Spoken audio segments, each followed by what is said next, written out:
আসসালামু আলাইকুম। এই মটরশুঁটি ভর্তাটা খেয়েছেন কখনো? আমি তো ফার্স্ট টাইম ট্রাই করে পুরাই অবাক হয়ে গিয়েছি। দারুণ স্বাদের এই ভর্তাটা।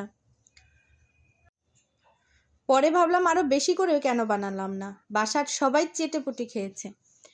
আমি একটা প্যানে সরিষার তেল দিয়ে দিয়েছি। এরপর অনেকগুলো মটরশুঁটি ধুয়ে এগুলোকে প্যানে দিয়ে দিয়েছি। ঢাকনা দিয়ে এটাকে সেদ্ধ করে নেব। অবশ্যই আপনারাও ট্রাই করবেন সরিষার তেলটা দেওয়ার জন্য। যে কোনো ভর্তায় দুর্দান্ত স্বাদ হয় যদি আপনারা সরিষার তেল দিয়ে করেন।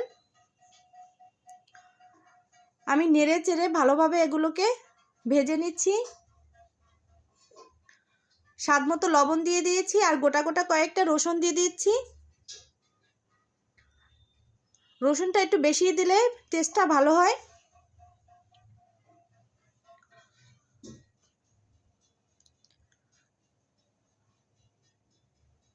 ভালো করে কিছুক্ষণ নেড়ে চেড়ে অর্ধেক সেদ্ধ হওয়ার পরে শুকনো মরিচ দিয়ে দিচ্ছি 4-5টা। পেঁয়াজ দিয়ে দিচ্ছি হাফ কাপের মতো।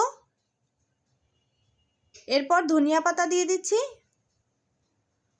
ধনিয়া পাতাটাও কিছুটা বেশি পরিমাণেই দিয়ে দিচ্ছি। এরপর নেড়ে চেড়ে ভালো করে সেদ্ধ করে নেব।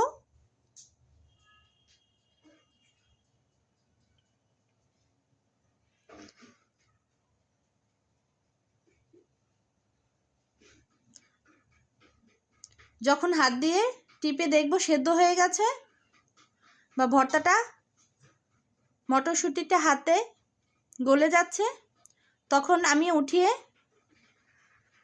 বাটিতে ঠান্ডা করে নেব।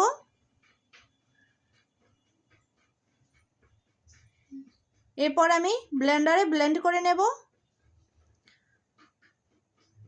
আমি এখানে কোনো পানি অ্যাড করছি না, কারণ পানিটা দিলে ভর্তাটা টেস্ট ভালো হয় না।